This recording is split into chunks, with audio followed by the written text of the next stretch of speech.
महिलांवरील अत्याचार रोखण्यासाठी केंद्र सरकार राज्य सरकारांसोबत महिलांवरील अत्याचार सक्षम्य गुन्हेगारांना कठोर शिक्षेची तरतूद. पंतप्रधान नरेंद्र मोदींची जळगाव दौऱ्यामध्ये घोषणा.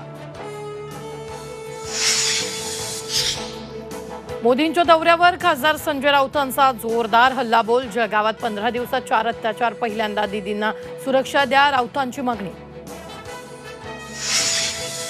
विधानसभा निवडणूक प्रचारासाठी भाजपनं नवी रणनीती आखल्याची सूत्रांची माहिती. उद्या मुंबईत भाजप प्रभारींसह महत्त्वाच्या नेत्यांची बैठक.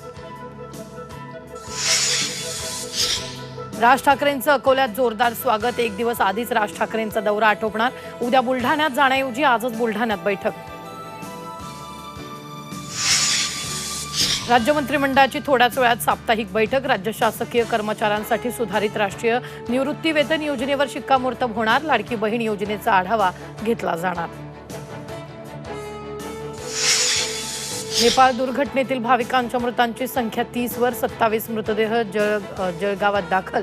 पीएमओ फंडातून मृतांच्या नातेवाईकांना 2 लाखांची मदत.